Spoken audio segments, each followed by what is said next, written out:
দিবেন, স্বরাষ্ট্রমন্ত্রীর এসবে মনোযোগ দেওয়া দরকার। স্বরাষ্ট্রমন্ত্রীর মনোযোগ দেওয়া দরকার। সারা দেশে কোথায় কোথায় সন্ত্রাসীরা রয়েছে সেই সকল সন্ত্রাসীদের তালিকা করে তাদেরকে বিচারের ব্যবস্থা করা দরকার। আমি এসেছি, ওনার বক্তব্য 6 মিনিট। মাননীয় স্পিকার, আমি বুঝতে পারছি না সময়গুলো কিভাবে বন্টন করা হয়। সরকার দলের হলো 8 মিনিট, বিরোধী দলের হলো 6 মিনিট, এভাবে তো কথা বলতে পারবো না। মাননীয় স্পিকার, পাশাপাশি আমি এই সংসদের সর্বকনিষ্ঠ এমপি, বাংলাদেশের ইতিহাসের সর্বকনিষ্ঠ এমপি। আমি এখানে দাঁড়িয়ে আপনারা যে জেনজির কথা বলেন, সেই জেনজির প্রতিনিধি হয়ে আমি সংসদে কথা বলতে আসছি। আপনি যদি বলেন যে জেনজিরা কি চাই, আমি বলছি জেনজিরা 72-এর সংবিধান আর চাই না। আপনি যদি বলেন জেনজিরা কি চাই, আমি বলতে এসেছি জেনজিরা এটাই চাই, স্বাধীনতার 30 বছর পরে জন্ম নিয়ে আমার মতো যারা সন্তানরা রয়েছে তারা কেন ভোটাধিকার পাই নাই তার জবাব চাই। আমরা তো স্বাধীন বাংলাদেশে জন্ম নিয়েছি। মাননীয় স্পিকার, আমাদের কি ভুল ছিল? আমরা তো নতুন মানচিত্র পেয়েছি, আমরা তো নতুন পতাকা পেয়েছি, আমরা নতুন সীমানা পেয়েছি। আমাদের পূর্বপুরুষরা 1971 সালে রক্ত দিয়ে আমাদের জন্য একটি নিরাপদ বাংলাদেশ গড়তে চেয়েছেন, কিন্তু আমরা কি সেই নিরাপদ বাংলাদেশ পেয়েছি?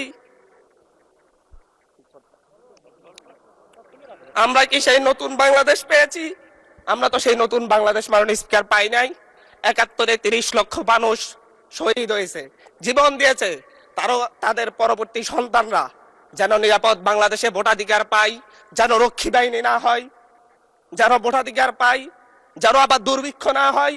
কিন্তু আমরা কি দেখেছি? আমরা দেখেছি বাংলাদেশে দুর্ভিক্ষ হয়েছে।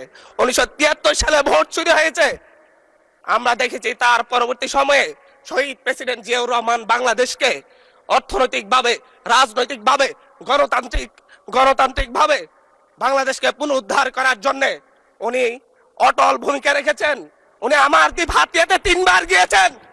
আমি যেদিকে তাকিয়েছি, আমার এই বেড়িবাঁধ কে করে দিয়েছে? মেজর জিয়াউর রহমান। আমার এই খালকে খনন করে দিয়ে গেছে মেজর জিয়াউর রহমান। তারপরে এরশাদ এসেছে, বেগম জিয়া এসেছেন। বেগম জিয়া আমার হাতিয়াতে 3 থেকে 4 বার গিয়েছেন, কিন্তু তারপর আমার হাতিয়ার ওই অঞ্চলের নদী ভাঙ্গন রোধ হয় নাই। ওই অঞ্চলের লক্ষ লক্ষ মানুষ ঘরবাড়িহীন ভাবে পড়ে আছে। আমি এই ইলেকশনে ভোট ডাকাতি দেখেছি। আমার গাড়ি বহরে হামলা করা হয়েছে। আমি কি এই ইলেকশনের জন্য নিজের রক্ত জড়িয়েছি? আমি আজকে স্বরাষ্ট্রমন্ত্রী আছেন, মাননীয় প্রধানমন্ত্রী আছেন, আমি এখানে প্রশ্ন করি, আমি কি রক্ত ঝরিয়েছি? আমরা রক্ত ঝরিয়েছি বলে আপনারা আজকে সংসদে প্রধানমন্ত্রী, স্বরাষ্ট্রমন্ত্রী হয়েছেন। রক্ত ঝরার পরে, রক্ত ঝরিয়ে গুলিবিদ্ধ হয়ে 3 দিনের মাথায় গুলিবিদ্ধ হয়ে, দয়া করে থামুন। মাননীয় সংসদ সদস্য, আপনার বক্তব্য অব্যাহত রাখুন। 144 ধারার মধ্যে আবার নিজেই গুলিবিদ্ধ পা নিয়ে বের হয়ে গিয়ে সংবাদ সম্মেলন করে বলেছি আবার রাস্তায় নামুন, হাসিনা পতন হতে হবে। আমরা বলেছি নতুন বাংলাদেশ দিব। আমরা নতুন বাংলাদেশ আবার প্রতারণার রাজনীতি দেখতে চাই না, প্রবঞ্চনার রাজনীতি দেখতে চাই না। যেই গণভোটের পক্ষে আমাদের মাননীয় প্রধানমন্ত্রী প্রচারণা চালিয়েছেন, যে আদেশের পক্ষে মাননীয় সরকার দলীয় সংসদ সদস্যরা প্রচারণা চালিয়েছেন, আজকে এখানে সেই কেন এটা নিয়ে আবার দীর্ঘ আলোচনা হতে হবে? আমরা 90-এর গণঅভ্যুত্থানের কথা বলে যাই নাই। 3 জোটের রূপরেখা হয়েছে, বাংলাদেশ গণতান্ত্রিক ভাবে উত্তীর্ণ হবে কথা দেওয়া হয়েছিল, কিন্তু 94 সালের মাগুরার নির্বাচন কারা আয়োজন করেছিল? কারা 94 সালে মাগুরার নির্বাচন আয়োজন করেছিল? আজকে আবার এই সংসদে দাঁড়িয়ে আবার এমন একটা ব্যবস্থা নিয়ে যাচ্ছেন, আরেকবার যে মাগুরার নির্বাচন আয়োজন করবেন না, এর নিশ্চয়তা কে দিবে? এর নিশ্চয়তা কে দিবে? আমি আমার সবচাইতে কম বয়সী প্রার্থী হিসেবে নিজের প্রার্থীটা জমা দিয়ে এলাকায় গিয়েছি প্রচারণা করতে। 3 বার হামলা শিকার হতে হয়েছে। আমি সংসদ সদস্য হিসেবে এলাকায় গিয়েছি, সেই জায়গায় আমার উপর হামলা করেছে, সরাসরি ভিডিওতে দেখা গিয়েছে। অস্ত্র নিয়ে, দেশীয় অস্ত্র নিয়ে আমাকে কোপাতে আসা হয়েছে। তারা কারা? ওরা তো তারাই যাদের প্রত্যেকের হাতে বিএনপি দলীয় নেতা কর্মীদের রক্ত লেগে আছে, প্রাণ লেগে আছে। এই বিশ্বাসঘাতকতা মাননীয় স্পিকার, এই রাষ্ট্র আর সইবে না, আপনারাও সইতে পারবেন না। বিশ্বাসঘাতকতার মূল্য এই দেশে আবার দিতে হবে আপনাদেরকে। আপনারা যারা আপনাদের ভাইদের রক্ত জড়িয়েছে, খুন করেছে, খুনের মামলা আছে, তাদেরকে আবার পুনর্বাসিত করে আমাদেরকে খুন করার জন্য লেলিয়ে দিচ্ছেন। চট্টগ্রাম থেকে এক সাংগঠনিক নেতাকে পাঠিয়েছে অস্ত্র সহ আমাদের লোকজনের উপর হামলা করতে। ভোটের দিন সকালবেলা থেকে প্রত্যেকটা ভোট কেন্দ্রে অস্ত্র দিয়ে মহড়া দিয়েছে। 30টা ভোট কেন্দ্রে এনসিপির প্রার্থী, বিএনপি দুজন বিদ্রোহী প্রার্থী সহ কারো এজেন্টকে ঢুকতে দেওয়া হয় নাই। এটার জন্য কি আমরা আমাদের রক্ত জড়িয়েছি?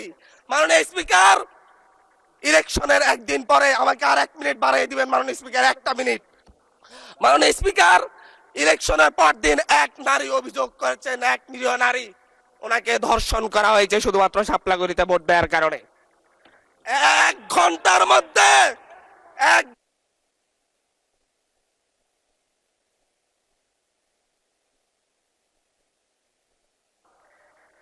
ধন্যবাদ মাননীয় সংসদ।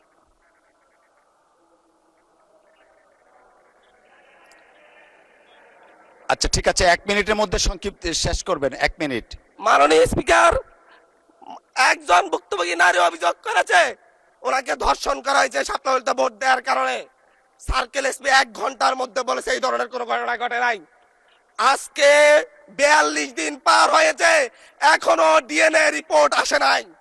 মামলা নিতে 3 দিন দেরি হয়েছে। সিভিল সার্জন অফিস তদন্ত কমিটি করে দিয়েছে, তদন্ত কমিটির রিপোর্ট জমা দিয়েছে। ভুক্তভোগী নারী জানে না তার তদন্ত রিপোর্ট কি এসেছে। এই ভয়াবহ পরিবেশ তৈরি কারা করছে? আমার মনে হয় স্বরাষ্ট্রমন্ত্রী আইনের ব্যাখ্যা না দিয়ে, আইনমন্ত্রী আইনের ব্যাখ্যা দিবেন, স্বরাষ্ট্রমন্ত্রীর এসবে মনোযোগ দেওয়া দরকার। স্বরাষ্ট্রমন্ত্রীর মনোযোগ দেওয়া দরকার। সারা দেশে কোথায় কোথায় সন্ত্রাসীরা রয়েছে, সেই সকল সন্ত্রাসীদের তালিকা করে তাদেরকে বিচারের ব্যবস্থা করা দরকার। স্বরাষ্ট্রমন্ত্রীর উচিত ধন্যবাদ মাননীয় সদস্য। নেতা কর্মীরা হত্যার শিকার হয়েছে, তাদের বিচারের ব্যবস্থা করা দরকার। ধন্যবাদ মাননীয় সদস্য।